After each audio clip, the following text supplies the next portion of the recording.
Welcome back to a Celtic State of Mind. I'm Paul John Dykes, and this afternoon I'm joined by John Paul Mason. We're here for an hour on a Thursday afternoon to talk all things Celtic and any other subjects that take our fancy throughout that 1 hour. JP Mason, how's your week been? Are you kind of getting over the Scottish Cup defeat? Because we were still focused on that last week, weren't we?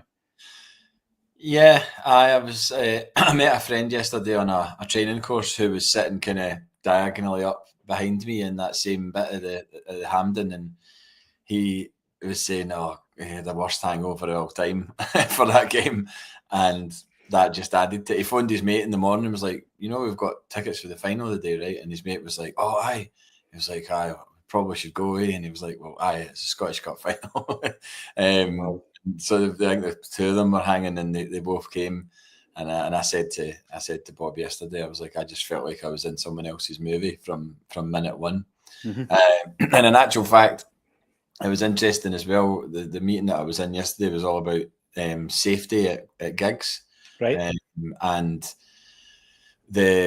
whoever's the safety manager or safety officer from Hampden was there as part of the tabletop, and he brought up the fact that they had to stop the game twice because it's all about stopping gigs for anybody being injured or anything like that. And he said they had to stop the cup final twice, and I went, "Oh God, I just remembered that when Aberdeen equalised, their fans all came over the advertising hoardings, and I had it was in direct line to me, and I was like, that doesn't look good. When you've been getting these safety courses and everything else, you start to think the worst. You think about accidents happening at football, and and they were putting out a repeated comms saying, go back to your seat, so the match can restart. And it just looked a bit hairy there for a minute because they were all on top of each other, and not a great sight to see. But I'm over it. I'm over it. It's not the nicest way to end your season, but it's one of those. It was, you look at the odds on it happening and the stats and everything else. It's just like that you could play that game another 9 times and we'd probably win 9 of them. It's just that there's obviously going to be a chance that we would lose a final at some point. It's just unfortunate for Cal McGregor. It's his first one, and Ben Rodgers' first one at Hampden as well. So there's a lot of things kind of fell in that particular game. But I don't think when you look at the bigger picture, it wasn't like that's the wheels coming off this team or the wheels coming off our club or anything like that just because we lost a final. I totally agree with that. Totally agree with that. 5-0 like Saturday night. You know what I mean? It's not as if it was like an absolute pasting or anything like that. It was the narrowest of defeats. So, and we've been on the right side of a lot of these recently in terms of penalty shootouts against Aberdeen, Rangers, etc. So, I don't think you analyse it as much. Going back to the Scottish Cup final, the Hearts game, the quadruple treble, that was decided on penalties as well. So we kind of got through that with the skin of our teeth as well. You do, and you don't analyse a performance as much when you win. Absolutely not. I mean, I certainly have never watched that final you've just referred to there.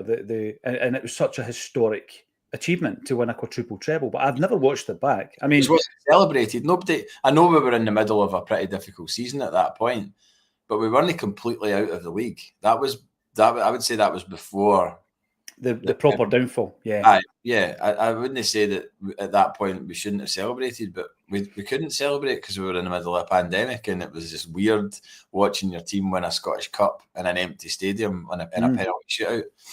I will watch it back someday, JP. Once something happens and we're at a loose end, I definitely will watch it back. I mean, Shane Duffy wins a Scottish Cup for Celtic. And it's not as embedded in your mind as some of these other cup finals that you and I have spoken about. Can you imagine anybody waking up on the morning of the 1988 Scottish Cup final and saying to their mate, "Do you fancy it?" Like kind of almost like, "May, do you fancy it?" Shrug of the shoulder. No, absolutely not. So I think it's a bloody nose. I think the margins were really fine. We've spoken about all of that kind of thing. The people that you expect to drag you over the line when we're not being at our best were some of the reasons why we didn't win the game. Casper Schmeichel with his error, Dyson Mather with a 1v1, Callum McGregor missing a penalty. These things, generally speaking, don't happen for Celtic. And it all happened on the same day. And now we're in the we're basically in the throes of another transfer window, and there's going to be quite a bit of focus, I think, on us getting down to work. There was a bit of chat yesterday, and before we spoke about it, we qualified why we were talking about it, and it was anything that affects Celtic in any way, shape or form. We'll discuss how it affects Celtic. So there was some chat from Big Yogi about the takeover at Rangers. That's it. We've spoke about it. We move on. Now we're focusing on the Celtic situation, where we are with the squad, what we need to do, and how Paul Tisdale is going to play a part in that. Now, he's a lesser seen figure at the football club, JP, but a wee while ago, he, which I think is great, attended a fans forum, gave a presentation, but we were all at a bit of a loss as to what it covered, because it wasn't made public, and you, myself, Kev Gale, none of us were at the fans forum. So we're trying to get an email to that every time, that it's notified that there is a forum, because it's obviously something that's worthwhile. But we have managed, through our investigative process, we have managed to get some notes, not quite minutes, but some notes from Paul Tisdale's presentation. So we're going to be talking about that, JP, and what that means for us in this transfer window. Before we do that, though, a big shout out to the Cusick family from the Villages, mainly Oakley. Grew up with them, and the passing of Jimmy Cusick, unfortunately, I heard about that news yesterday. He used to work down the pit with my old fella, who I spoke to this morning. So a big shout out to Jay and all the family. Jay used to take me to the games, JP. He used to take me to the game. By the way, it was an education to be taken to the games by Jay Cusick and his pal Paddy Murphy. Big shout out to the two of them. An education in many ways that I might not want to repeat on this show, but an education nonetheless.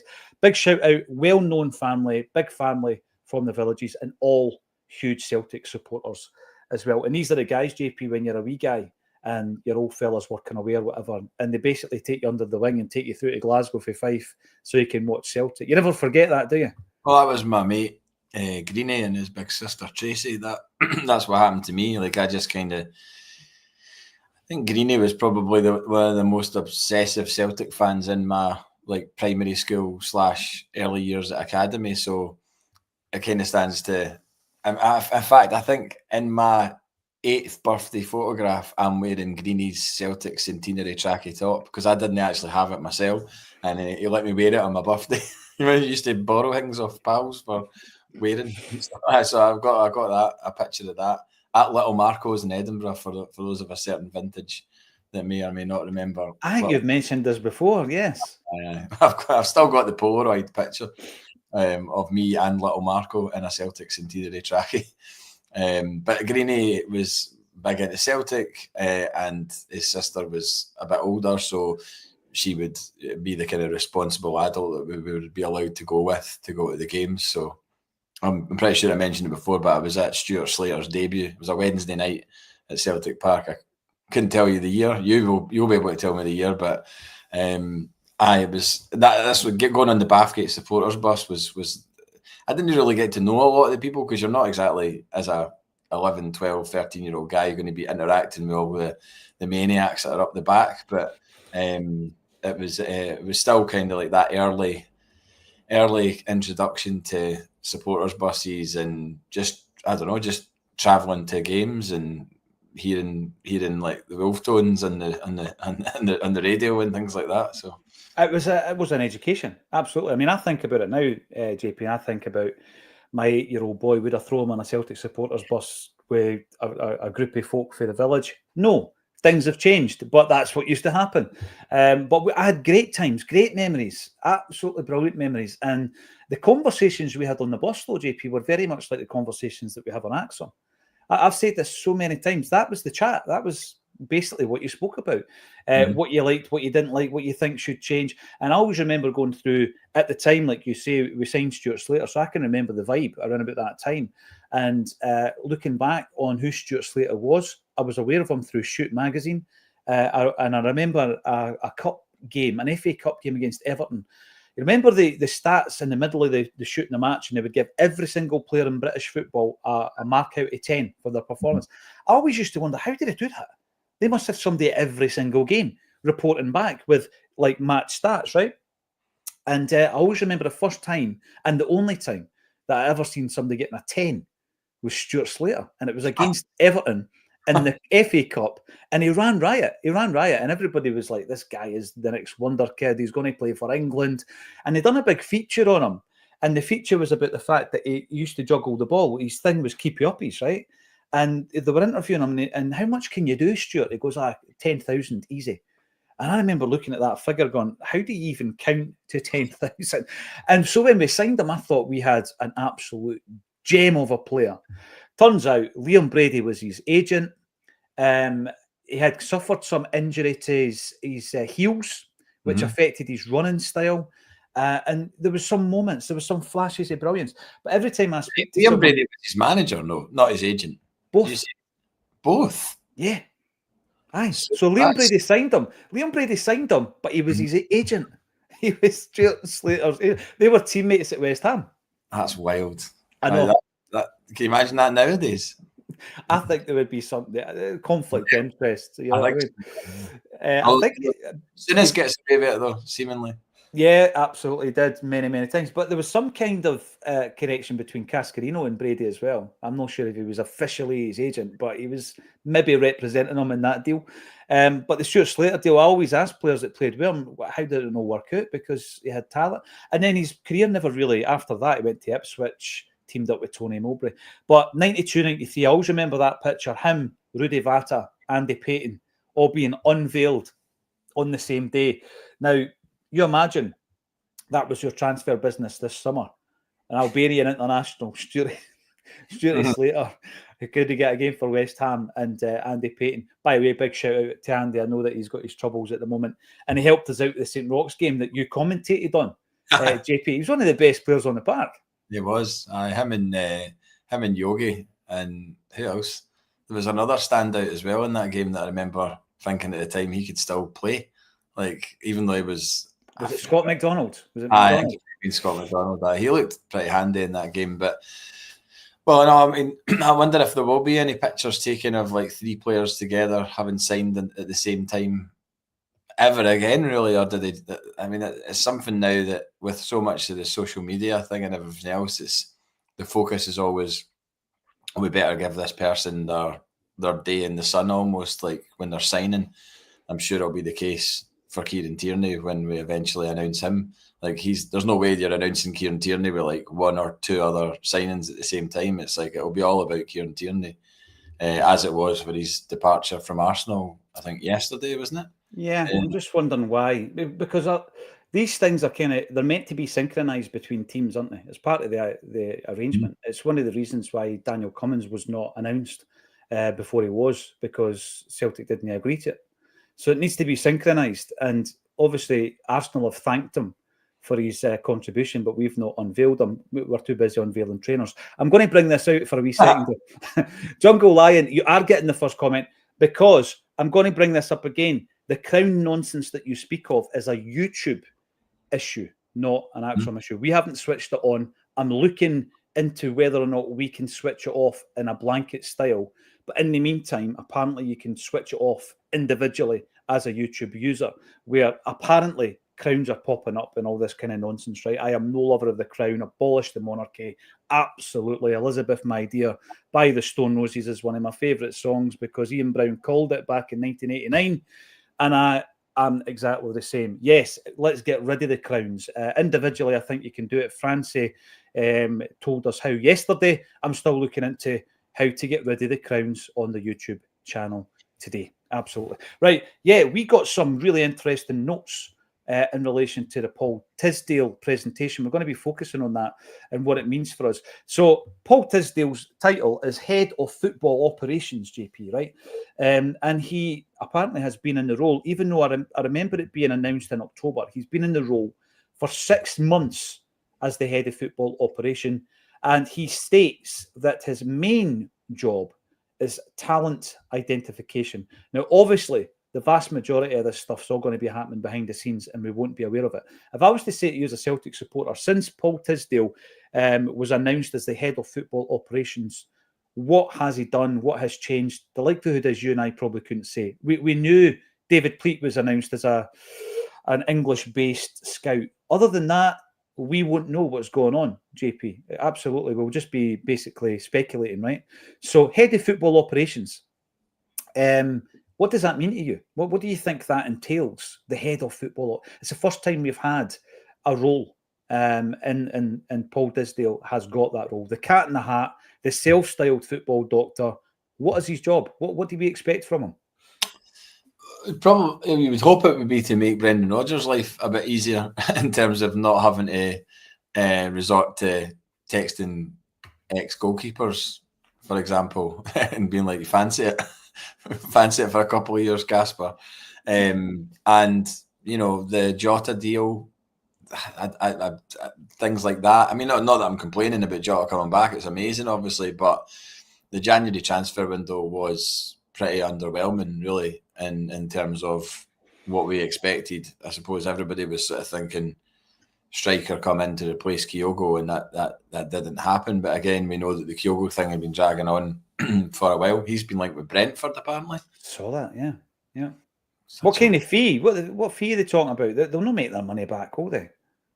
I'd say it's unlikely. I mean, it's not as if he's done anything while he's been there to maintain the transfer fee. But I mean, if Brentford get him and they use him in the right way, they're obviously going to get a really good player. I mean, he's not suddenly become a bad player just because a move to Rennes hasn't worked out.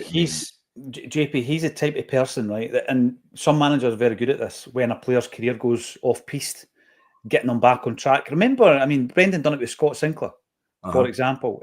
Kyogo's in that bracket right now for a manager. And I'm not saying it's Brendan. Martin O'Neill with Sutton. Martin O'Neill with Sutton and Alan Thompson. Always going about the FA Cup final the season before we signed Sutton and Thompson was Chelsea versus Aston Villa. The wee fella, what's his name?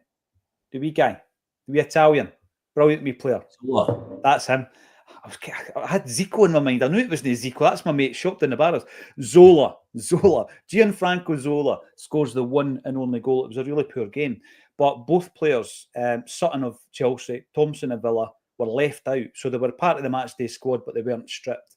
And after the game, they're up in the players' lounge, basically drowning their sorrows, if you like, JP. Where did it all go wrong kind of thing, Fast forward to the 6-2 game, where Sutton plays a massive part. Thompson's in the stand watching the game. He's not yet, the ink is not yet dried on his contract. But it just shows you how a manager can bring you in, kind of rebuild your confidence and get your career back on track. Kyogo needs that right now, doesn't he? Aye, definitely. I mean, it must have. I obviously he wanted away for whatever reason, whether it was the World Cup squad thing or whether he had personal issues in Glasgow, that he didn't like Glasgow anymore, felt he'd done everything at Celtic. There's a myriad of reasons that he could have left, and maybe there was something from all of those that made him want to go. But I mean, it must be pretty grim for a football player when you think where you're going to is going to be the Brighton. I mean, look at Matt O'Reilly. Matt O'Reilly's not had a great time at Brighton. He even came out publicly and said it yesterday in a Danish interview, basically saying I would play better if I was played in X position. But I think it's just because of the injury and the manager having to get results to try and get into Europe and everything else, adapting his style of play and everything else. So it doesn't always immediately work out for you. It might be the move after the move that you make from Celtic that ends up being the one that you're happy with, and that might be the case in both of their cases. Matt O'Reilly going somewhere else maybe this summer, and Kyogo maybe going to the Premier League. He will be going to the Premier League, won't he? Brentford didn't get relegated. They were all right, weren't they? As far as I know, I'll double check it, but yeah, I think so, because I was looking at Ayer. I know that was just a rumour, but I was looking at Ayer recently, and it was my understanding at that point that they were in the top league down south. The Ayer thing, by the way, we discussed it on here. We weren't saying that we were in the know and it was definitely going to happen. Yeah, they were 10th, so mid-table in the Premier League last season, Brentford. That's all right. Considering where Spurs and Man United have finished this season in the Premier League, for Brentford to get 10th, that's actually really respectable for a club that I wouldn't be even able to get to Brentford. I don't know where it is or anything about I'm it. surprised you haven't been to some wee venue down there at some point. But see, Never. the thing, JP, the thing that always interests me about Brentford, and listen, I'm so obsessed with and focused on Celtic that often my touch points of anything is the Celtic related aspect of it. So Brentford, I think Chris Hire, right? Or, the soon to arrive Kyogo perhaps. But I also remember they were name checked by Don Mackay, remember, in that first fan media event that he did. And it was Don Mackay that did it. It was him that set it up, and he allowed guys like Acsom and various other platforms into Celtic Park, not only to speak to Don Mackay, but also to speak to this new gaffer that we had just appointed called Ange Postecoglou. And he allowed us in. And he was talking about using Brentford as a benchmark in relation to player development and how they develop players. So I remember thinking at that point, because I'm so focused on Celtic, my bubble is quite small. And he was saying, no, Brentford are doing some really, really good things. So it shows you that going to the English Premiership mid-table, not doing, like you say, the type of thing that Man United have done with regards to the money that's spent and lost and all the rest of it, and actually do it from a different angle. And I think that's relevant because there's a lot of people in the chat here. I'm going to bring up some of these comments about the Tisdale thing. People are a bit cynical about whether or not a club like Celtic needs a Paul Tisdale or even that role. Well, they do if it's making the manager's life easier. As I was saying before we went off on a bit of a Kyogo tangent,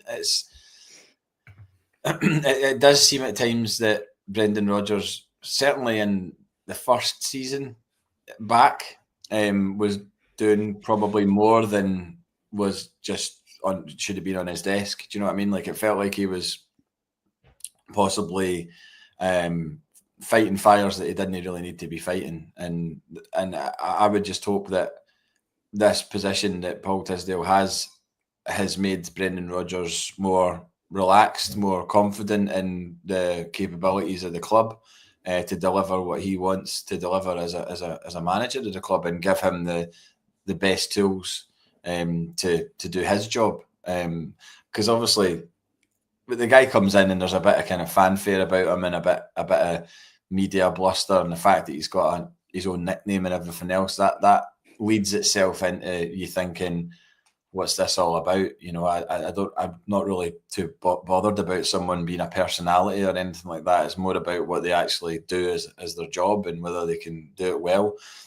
But just skimming through those bullet points, it does make you think that, well, yeah, there's a reason why he's there, and hopefully we can see results from his work in this particular transfer window. I don't think, if he was only in the door a month, I don't really think that the January transfer window is the best time to judge him. I think this window and the next one, they're the two windows where you've got to be looking at his ability to, one, release or sell players to other clubs that we don't no longer need, and also identifying, as I said in the notes, identifying players to be able to provide to the manager. So, without a doubt, I agree with that, and I think that when Brendan Rodgers has come in, he's inherited some issues as well, and the issues that he's inheriting is that first transfer window that he's walked into, and going back to that,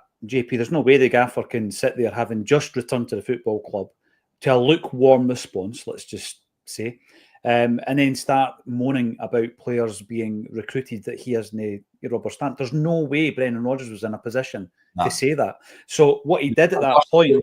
The worst foot to set off on would have been... Because immediately everybody, you and I, would have been like, uh-oh, Terminado already. I know. This is the thing. And we can only really say that with some degree of certainty looking back, let's be honest, because when you're in the eye of the storm, and he himself is saying, there is a process, and I agree to every nonsense. That was not the case. Marco Tilio was scouted under Ange Postecoglou's regime. When he was interviewed, he actually said that the first contact he had from Celtic was 2 years before. His representative knew that Celtic were interested 2 years before. So that was nothing to do with Brendan. And you've just got to look at the lack of game time that Nawrocki and Lagerbielke and all these guys have had to realise that they weren't his players either. But he couldn't come out and say it because, you know, the whole thing would have just looked like an absolute joke at the time. Then you move into the January transfer window, and we're continually told, oh, it's a difficult time to do business, that January transfer window. We're always told that. But I think that the first January under Brendan Rodgers turned out to be a really decent window. Ida, whilst on loan, massive impact. Kuhn, not in the final 6 months, but in the season afterwards, made a big impact. Across the season, I know his form was better in the first half, but he scores 21 goals from the wing. Tell me where you're going to replace that. When was the last time? You know, that's massive. So with regards to, I agree with you. I think in January, we might have mentioned that Tisdale has to earn his Spurs. Probably a bit premature to talk about it in January, but now I think it's absolutely fine to look at this transfer window and say, right, what have you been doing for the last 6 months and how's that going to be implemented? So we're going to walk through these notes that we're taking at the Fans Forum, stuff that Paul Tisdale has delivered, and obviously discuss it and see what people think about that in the comment section. Plenty of comments coming in. And just to reiterate, yes, we will be trying to get somebody within the Acsom team to get rid of the crowns on YouTube. These are the challenges we face. I can't believe that's a thing. The crown, yes. The Queen is dead, obviously, as well. So we can link it into all that kind of stuff. Well, that's what he was referring to when he said get rid of this nonsense. I'm like, well, because I've got the Smith's Queen is Dead album up there. And he was right. The Queen absolutely is dead. And Morrissey, I believe, I've seen some pictures online. I have seen him once as a solo artist, just the once.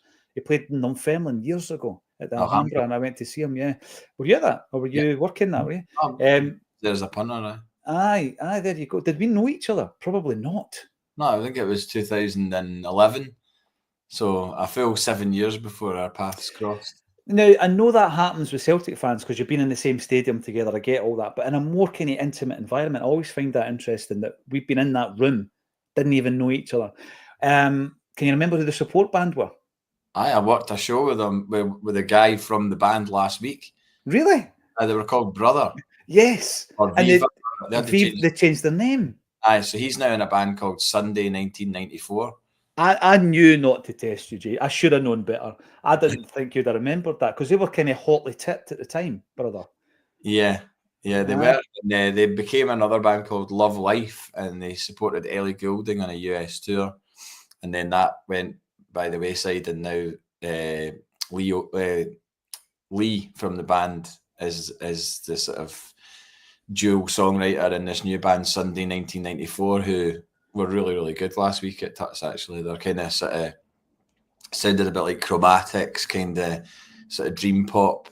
A girl singer, it's his girlfriend that sings in the band. So we were talking about, and he's a massive Smiths fan still, regardless of they didn't have a great time on that Morrissey tour, I don't think. So yeah, it was a difficult time. I'll tell you about it after. But I know I did see them at that gig as well. I love it. Absolutely love it. Tom, you're on the X, which shows that we do bring up comments from other platforms. From Celtic Point, it's not about what they do, it's about how we build in summer can't stand still. Tom, I wholeheartedly agree with you. I think we're in a position at the moment that we can't stand still. And there will be other teams, and I'm not just talking about Rangers. We mentioned Hearts yesterday as well.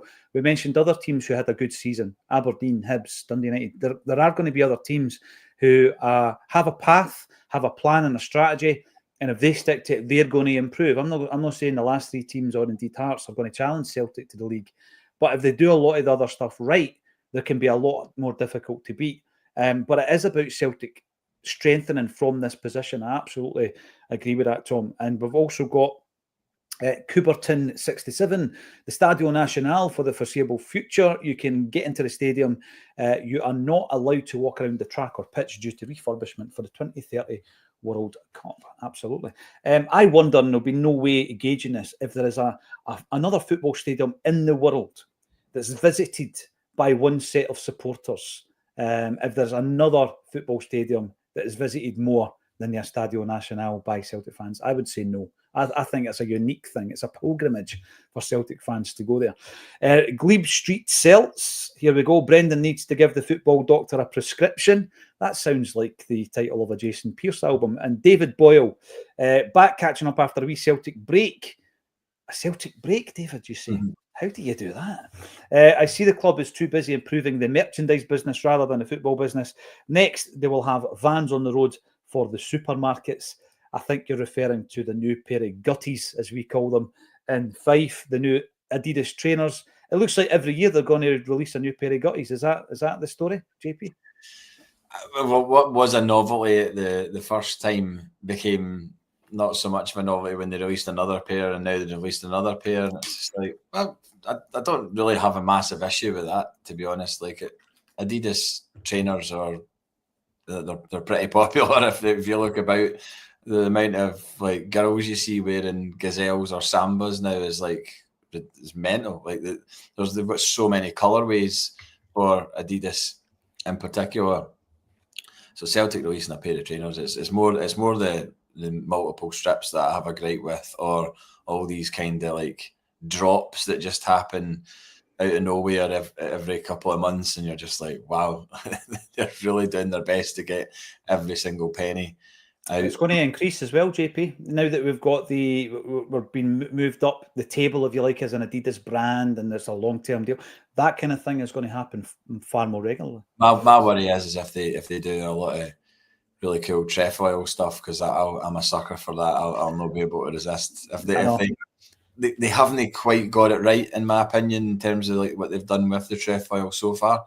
Like, I didn't like that top, the £90 top that they released at the tail end of last season with the badge in the middle and the Adidas badge in the middle. I was just like, I'm not really a fan of that. There's better ways of using the classic Adidas trefoil badge, and I'm pretty sure they'll eventually stumble on it and get it right, and then I'll be looking at a £150-200 hole from having to get it all, because it's one of those ones. It's like, if it's a drop, then you need to get it at the time because it will sell out. You know, if it is really popular, it will sell out, and then you'll not be able to get it again, which is clever in a way, but at the same time, it hits you hard in the pocket.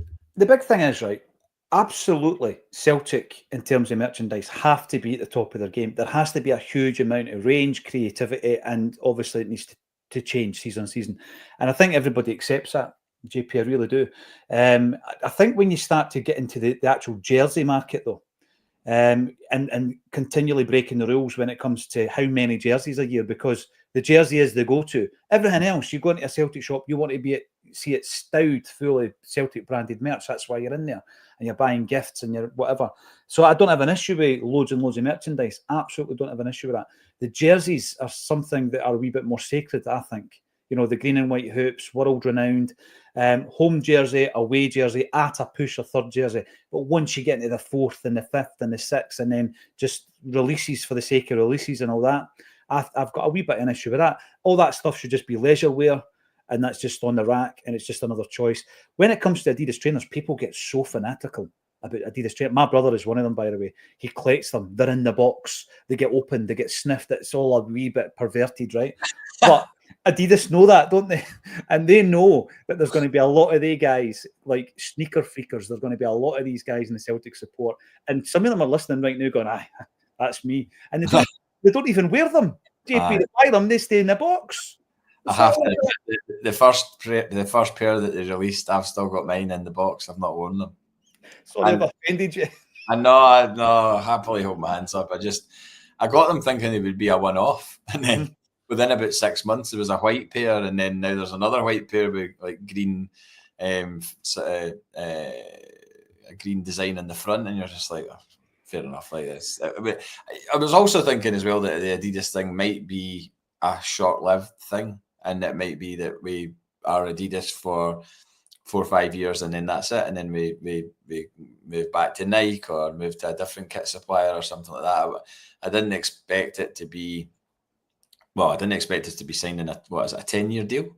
10 years, yeah. I didn't expect that, but it obviously just shows the matchup that it's been. It's been brilliant for them. Obviously, they must just be looking at the figures, being like, "Wow, football fans actually spend this level of money on strips and gear and all the rest of it." And it's like, well, yeah, you've lucked out with us because we are one of the most fanatical supports about.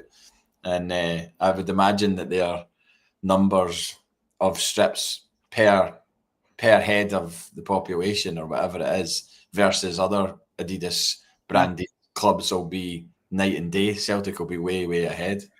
And by the way, they will dwarf any of the other clubs in Scotland, and that's a fact. They will dwarf it. When I was doing my research for the book, JP, the only reason that a manufacturer's logo appears on a jersey is because back in the day when we had Umbro supplying our jerseys, it was a strange one because the deal wasn't quite like what it is now. So they would supply Neely Mockin with a set of kit, and that set of kit had to last them for the entirety of that season. There were no replica jerseys. And what would happen is Umbro would send the jerseys to places locally. So there was a sports emporium in Glasgow, right? The address was on the label, the neck label. It had the address on it. And that's where the jerseys went to, and Neely would go up and pick them up. This is how they operated. But there was no replica market. And then what happened was, it was Admiral, believe it or not. Admiral came out and they started making green and white hoop jerseys with the same Celtic floppy collar. And nobody could do anything about it in terms of a trademark because there was no Celtic crest, there was no manufacturer's crest on it. It was just a green and white top. You've seen Ralph Lauren doing the green and white jersey. Anybody can do it, right? And so at that point, Umbro started putting a double diamond to say that this is an official jersey. And then the replica market started to kick in, mainly in the 1980s. So it's a relatively new phenomenon because a green and white hoop jersey denotes Celtic. And Admiral jumped right on that. And there was a newspaper report at the time that I think I included in the book, where Celtic were outselling virtually every team in Britain when it came to jerseys, but Celtic weren't benefiting from it because it was all your Admirals and all these guys who had no connection to Celtic. So I get the necessity for it. Celtic are in a good place, and one of the income streams is merchandise. We're very good at it. JP, you work in the world of music. Merchandise is massive for bands. Merchandise is big for a wee brand like Acsom. Independent, we don't have any sponsors, and you've got to have income streams. So I get it. But what I would say, and I've suggested this before, if you're a season ticket holder, right, you should have a list of benefits. That card should give you a list of benefits. But by the way, it's going to bring extra money into Celtic anyway. So Celtic are doing an event with Martin O'Neill. Is it this weekend? Maybe next weekend? Sunday, aye. Celtic season ticket, ping, you get a discount. If you go into the superstore, you ping it, you get a discount. You know, and it's money that's going to Celtic anyway, GP. I don't understand why we don't do that. I'm pretty sure it used to be a thing. Did it not? Did your season card? I remember during the COVID season, they implemented benefits to your card. But no. What's the benefits now? Aye, it's well, I've seen a few comments online about the Newcastle friendly and how you know, people are not happy at the fact that it's not on your season card. Like, why has that suddenly been done away with as a thing that you got as a benefit in your season card? Like, why did you get an early European qualifier and a friendly, maybe an early Scottish Cup game as well, or maybe not Scottish Cup, but League Cup or something like that? None of that is now. That's just like, oh no, that's a thing of the past. It's like, you've got to pay for all this now, and you're like, wow, man. Like, see, really? My first season ticket, 94, 95, and I've spoken about it so often on this show, the Hampden season, right? Every Scottish Cup game we played leading up to the final was at home. Well, sorry, leading up to the semi. The semi was at Ibrox against Hibs. It was at home, and you got every one of them on your season ticket. Every game. Yeah. I mean, we played Meadowbank Thistle. That's one of the games that sticks in my mind. We played Meadowbank Thistle, and every Scottish Cup game, JP, was on your season ticket. And that was obviously 30 years ago now. But yeah, slowly but surely, they start to give you less and less and less, and then your ticket is just getting you into the game. And then that becomes the norm. So there's a generation of people who don't expect any more than just getting into the game. But what I'm saying is, make sure that that person isn't just treated as a customer, make them feel like a fan. And give someone a wee bit something back. You know, you go up to the game, you might walk past that superstore 30 times a season. But if your card maybe gets you a wee discount and it's coming up to Father's Day or whatever, you might go in. You know what I mean? So that's all I'm saying. Make it a wee bit more of a fan's experience than a customer's experience. Yeah, well, at this stage, though, referring to the comment, I'm not getting too overly concerned at the fact that, you know, Celtic are concentrating more on new merchandise than players. I'm fairly sure that the recruitment side of things, as we're going to talk about with Tisdale, is going on, and we're only at the 5th of June, and the transfer window's been open like 4 or 5 days. I'm not really at that kind of pointing at the notepad behind me going, oh, it's only 20 days till our Champions League qualifier. I'd like to think that we'll have players in by the end of this month and players out. I would suggest as well. I cannot see if no transfer activity in or out has happened apart from Kieran Tierney by the end of June. I'd be pretty astonished and pretty concerned as well if that is the case. But we're at the 5th of June right now. I'm not at that point. Yeah, but you guys running the Celtic socials will be at that point, JP, because every time they release a new trainer, there's going to be a deluge of people saying, where's our new centre forward? So Paul Tisdale, I'm going to run through this. There's a lot to get through actually, right? So as I say, his main job is talent identification, and obviously that's going to be done in a number of different ways. We know all about data systems, and that's just one way. Obviously, we've got an entire scouting network, and we mentioned David Pleat. He's been added to the scouting team. As far as I know, Jay Lefauve is still the head of scouting. And in terms of the other scouts, there will be scouts all over the place. We were with one of them at the weekend, Tosh McKinley, hugely respected scout at Celtic as well and former player. So Paul puts a massive emphasis on translating the data that he's managed to establish throughout his own career. And in particular, he pointed out Exeter City, right? No laughing at the back, because for 12 years, he was involved in strategy, the business cycle and performance. So what he's bringing to the table there, JP, and what he's trying to explain here is he's bringing in probably like a kind of boardroom level mentality to buy in players, because you're looking at a business cycle. You're not just saying, there's a player, I need a left back, buy him. It's all about the strategy and the performance of the business, not just buy the player regardless of the fee, because that's been one of the big criticisms, isn't it? We were so slow to get the Ida and the Engels deals over the line. We probably overspent by £4 or £5 million at least. Aye, as can happen. As can happen if you've not got your ducks in a row when you're entering into the talks with a club over a player, and you don't make the right call at the start of a loan period or something like that. I remember when we got him on loan and there was no option to buy, I remember thinking, what if this works out really well? You've seen the movie before. It's not as if it's a new thing for a player to come with no option to buy and then he does really well. And then at the end of it, we're like, we want to actually buy him, but we haven't agreed a fee. And that's when another club's got you over the barrel. There's been loads of instances where we've probably done to other clubs what that happened to us, in terms of like we've got players cheaper. I mean, look what we did with Dembele and Fulham. Like they could have got 4 million or 5 million from Tottenham, and then we ended up only paying $500,000 or whatever it was, a development fee because of the way that the structure was. So we've won in certain circumstances and lost in others, but it's his job to make sure that we don't lose. we win all the time. Absolutely. Yeah. By the way, you mentioned Dembele. Again, anyone who never tuned in the week following our gig with John Collins last year, John Collins knew of Dembele through his contacts at Fulham. That was one of the legacy signings that was from the previous regime. We were just talking there about the Marco Tilio example. So that was an Ange Postecoglou legacy signing. And the 10 men, the team that stopped the 10 rather, two of the main players there were Paul Lambert and Craig Burley. They were guys that were in Tommy Burns' filing cabinet that he wanted to sign and he had scouted, and we never done the deal until obviously Wim Jansen had taken over. So that happens, JP. But John was very keen to make sure that he and Ronnie got a bit of credit for the Dembele deal.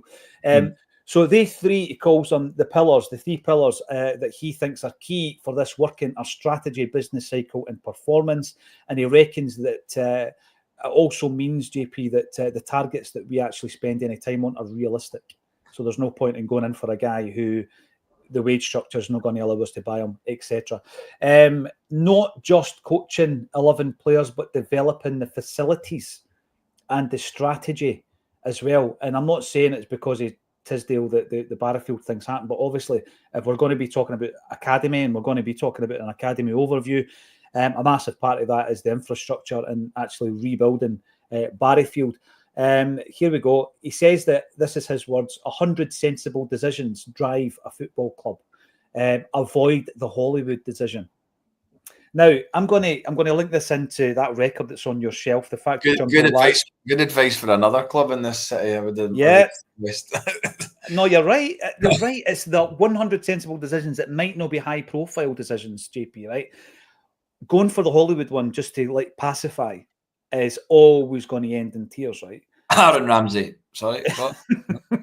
Well, I'm going to use one, and I love the player, right? But he was the cousin of that guy that we were just talking about, the lead singer of the Smiths.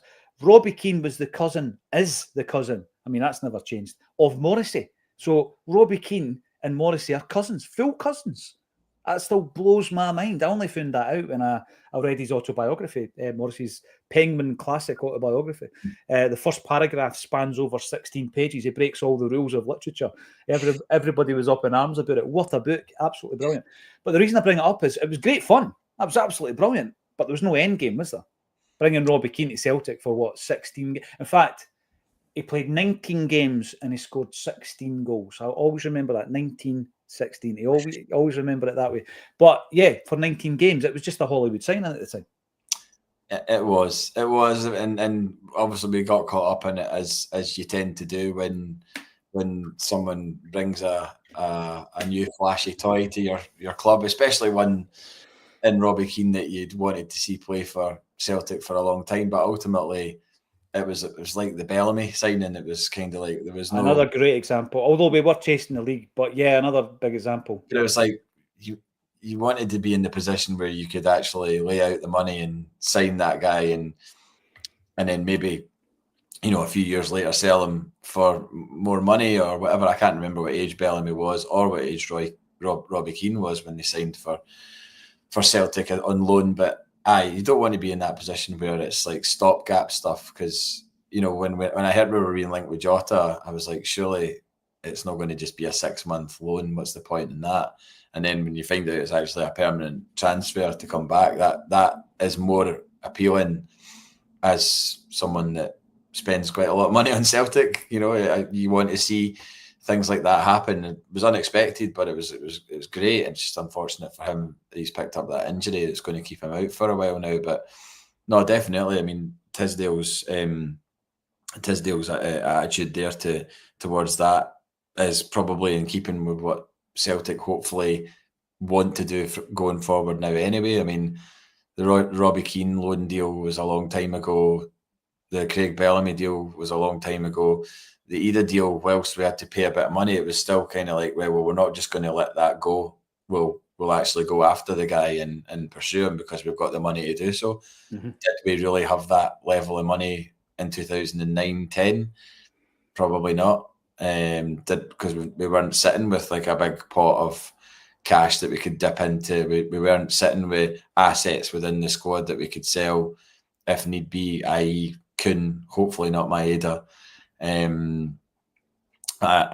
think it's interesting to read all that, and whilst I'm not 100% convinced, I'll not be 100% convinced until Brendan Rodgers is absolutely singing his praises in a presser, just saying like something like, I really want to pay tribute to the work that Paul. You know that if that happens, then it's going well. You know, he's been awful quiet about it so far, and maybe that's because his concentration's been on the current season or the previous season now, and he hasn't really been looking at transfer windows or doesn't really want to talk about that because it's not really relevant when the window's not open. But I'll feel more comfortable when there's a moment where Brendan Rodgers is sitting with 3, 4, 5 new signings. The players have gone out the door that he doesn't need or want, and then he's sort of, you know, doffing the cap to Paul Tisdale for his work, because the only person you're really probably going to get a gauge on how well he's done is from Brendan Rodgers, and that's what it's not really going to. I can't really see Michael Nicholson or Peter Lawwell coming out and lavishing praise on him. It's got to come from the manager, because it's basically his remit is to help Brendan Rodgers, as it says in those notes, And he also says he hopes he's there for a long time. So he obviously knows the quality of the work that Brendan Rodgers has done and will continue to do. It's the fruits, you're right. He needs to have the fruits of Tisdale's labour. I mean, what I took from that as well is also the short-termism of a lot of previous loan deals. We've done well with bringing Jota, Cameron Carter-Vickers, that type of player, Paulo Bernardo, to the football club, and then the loan to buy option, and it's worked really well for us. And at this moment in time, I'm going to throw Ida in there because we didn't have a loan to buy, but we tried him out on loan and then we bought him, although obviously we should have got him cheaper. Previous to that, you're looking at deals like Shane Duffy, short-termism, John Joe Kenny replacing Jeremy Frimpong. Come on. Absolute short-term deals that didn't work for us. Luxalt, yeah, 100%. And actually closer to what we're talking about, Nat Phillips, short-termism. Aye. Absolute short-termism. So hopefully... That's the thing you don't want to have to... I mean, that was obviously a Brendan Rodgers signing as well, wasn't it? That's a text to him probably being like, what are you up to? Mm-hmm. Fancy a wee stint up here. Like that, you don't want the manager having to resort to that. That should all be taken care of for him. And that's what this guy's job is to do. And you know, as I said before, it's like this summer is when all eyes are on him, because we know how big recruitment big a part recruitment plays in all this game, because we've seen so many times where a bad window can cost you. And a bad window 2 years ago, I would say it was costing us this season, because those players would have been established if they'd been the right players, and we wouldn't have had our troubles to seek in terms of trying to put players in certain positions or worrying about strikers not being available, or things like that. Like not losing Kyogo wouldn't have been an issue because we would have had X player in that was able to slot in or whatever. The 9 guys that come in Brendan's first transfer window, JP, you imagine last season they should have been getting into that point where they're having the second season, the sophomore year, where they're actually firing on all cylinders. How many of them were? So your Palmers of the world and the Roskis of the world, they weren't contributing. We've absolutely got away with one with that transfer window. See, to have been able to win 5 out of the 6 trophies since then. I know. Or maybe not. No, 4 out of the 6. 2 doubles, yeah. Yeah. So to be able to do that specifically the league, and also to make progress in the Champions League, despite having had what was a horrific transfer window, let's face it. Like, if you actually, and we've done it before, broken down all those players that we signed and the money that we spent and what they've contributed over the last 2 years has been zip, really. Absolutely, yeah. So I'm going to run through very quickly, because you could have a whole show on each of these things. The academy overview he gave, followed by the recruitment overview, JP, and he's talking about the fact, and I guess he's got to say this, even if he didn't believe it, but good people working very hard to look after players on and off the park. I agree with that, and in terms of that aspect of it, it's not a dig at any of the guys that work for the youth academy structure. All I focus on is how many players actually come through and make it at Celtic. And there's not enough. It's nothing personal, JP, against any individual who works at the academy. The ultimate goal is to develop Champions League players out of our own academy. So we're not doing that at the moment. So that's obviously something that needs to change. Judged, he says they'll be judged by how the least performing player comes through the academy, not the best. So they want to produce top quality players. Even the least quality will be a top-class player. He does touch on Barrowfield because he's saying that they're going to be opening a best-in-class facility at Barrowfield. And how do you make players fit what Brendan wants? That's what he's talking. And I think that ties into what you said there. The quote is that he hopes Brendan is here for a long time. Because why put all this in place to create players that fits Brendan's system if Brendan's going to leave in a year? Because then you need to start again and you need to do something different. We always go back to that Barcelona style where the under-8s are playing the same style of football as the first team. And you go through all the different age groups because they're preparing you to be a Barcelona player, not just a football player. So that I think is very, very interesting indeed. We've also got, they've got an objective that they want every player at Celtic to optimise their potential. Is that happening at the moment?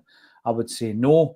Obviously, the SFA aged phasing is changing to under 19s and 17s next season. The cooperation agreement he spoke about with regards to players having Celtic having that link to Queen's Park, Rangers are going to have a link to Wraith Rovers, and you can obviously get your players first team opportunities as well. He spoke about that. A decent holistic approach to the club. Very nice. I need to look into that one. Also, he spoke about the women's programme at Celtic as well. And he believes what the club does through Lennoxtown and Barrowfield adds charm and personality to the football club. Talking about attracting new players to the club.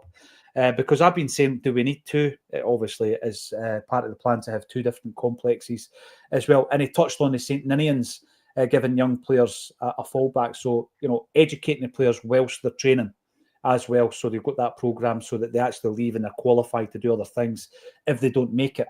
But moving into the recruitment overview as well, building a programme that matches Brendan's style, JP. So everything's geared towards what Brendan Rodgers wants.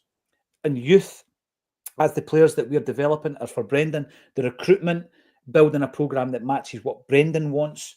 This doesn't sound like a 12-month plan, JP, which I take as a positive.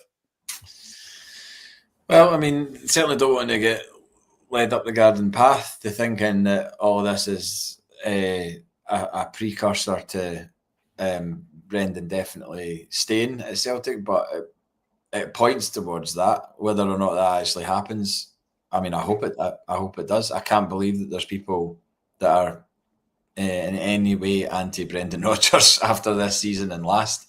I think he's done really, really well. If next season we were to navigate the Champions League group stage again, if we get there, and then get to the equivalent round against a Bayern Munich or a similar club, or maybe we would get a slightly easier club in that round post the league. But what if we were to come through that? That would be massive. Like, you couldn't just toss that to one side. Say we got through it and then we got handily dealt with in the next round. That can happen. Like, look what happened to Inter Milan in the final. Exactly. You're right. It can happen at any stage, JP. Any stage of that tournament. But that shouldn't. That's what I would imagine would be his target in his head right now, is to do better in the Champions League, get a couple more wins, turn a couple of those draws into wins, and then you're putting yourself in a better position for the knockout round that comes afterwards. And that'll be one of the top targets that I would say will be on his whiteboard in any presentation that he's making to the squad. And I sincerely hope that that's what we do, because we made progress this season, and you want to make, it's just baby steps, isn't it? I mean, no one's saying we should be going all the way to a semi or a fight. I mean, that's just pie in the sky. But I mean, just to make incremental steps. So we were to get a better points tally for the champions after the 8 games, and we were to get past that last 6 the knockout tie stage. That'd be huge. I would be delighted if that's what we could do and sustain it. Mm-hmm. So you imagine doing that over a period of 3 to 5 years, JP, right? Mm-hmm. And then after 5 years, a lot of the stuff that's been implemented just now with regards to data and bringing through what they want to be Champions League ready players, after 5 years, that's when you might be able to develop enough players who are homegrown, and then supplement them with big money buys, because obviously we're bringing that money in season on season. And then one of these seasons you might click. You might actually have the best run you can possibly have. And as you said, and I agree, the best run you could possibly have probably isn't the semi or the final. And Brendan Rodgers has said that. But constantly just maintaining the level and the standard will allow you to get better. And it also helps with recruitment as well, because if you're trying to sell the club to a player who has, let's say it's Kvistgarden, for example, and say he's got Eintracht Frankfurt as his other option, and then we, if it was this season or next season or whatever, we're pointing to the fact like, well, we've been in Champions League group stages, we've got out of the group stage, and look what we did against Bayern Munich in that round. Had we had a Kvistgarden in that game, who's to say we might not have actually done them? I was meaning to say this when you spoke about the January transfer past, right? And obviously we're not putting it all in Tisdale just in the door. You put in a quality signing, a quality striker in that window in January, and then you take the Bayern Munich doubleheader, you take the Scottish Cup final. Does that striker make a difference? You know, there's a big question. Does he make a difference in those 3 games?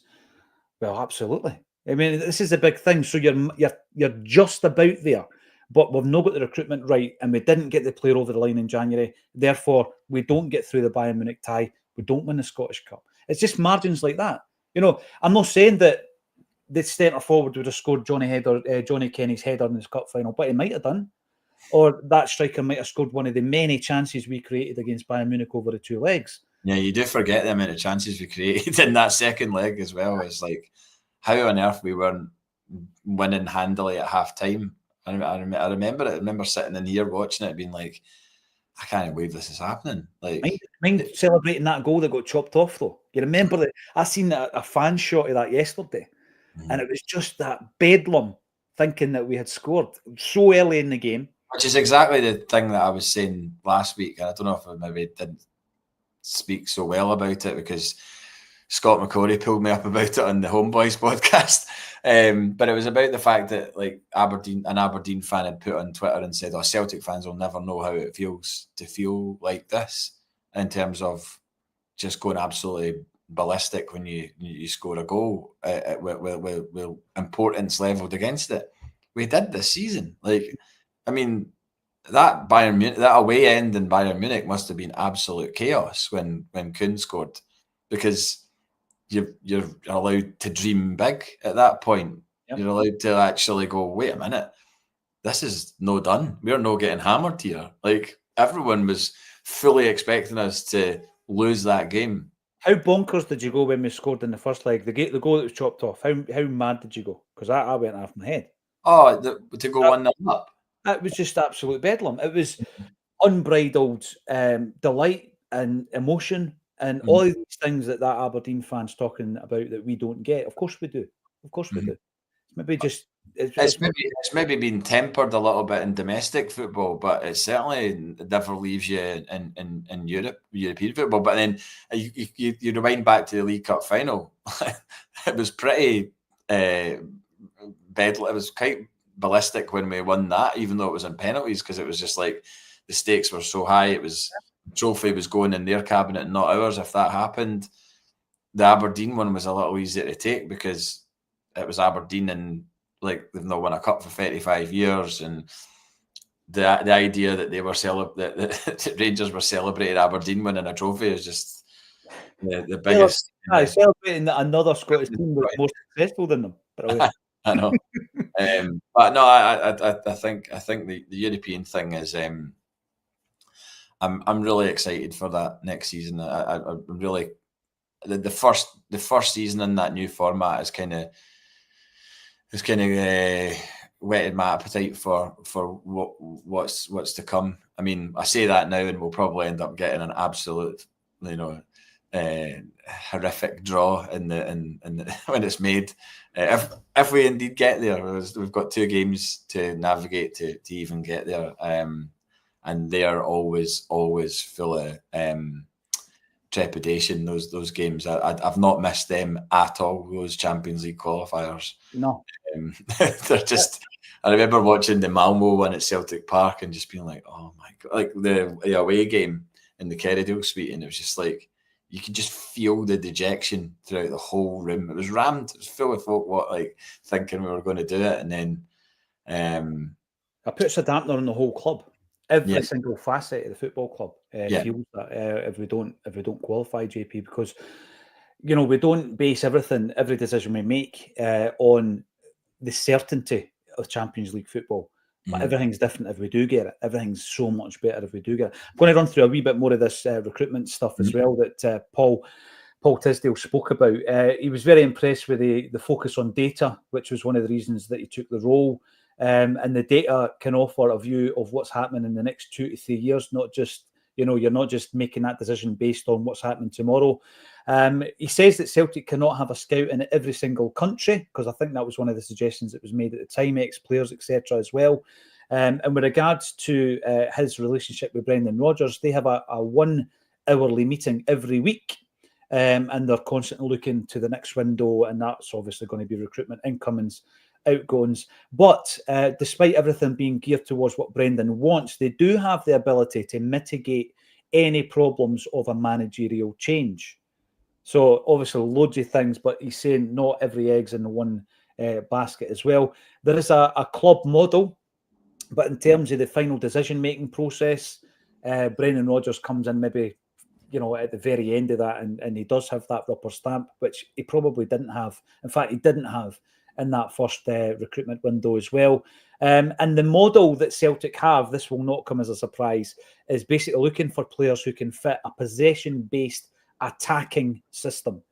So you've got to be able to pass the ball hundreds of times in a game, JP, because there's so many footballers who don't have that ability. They're playing for a club that's maybe a yo-yo club in England, and they don't have much possession.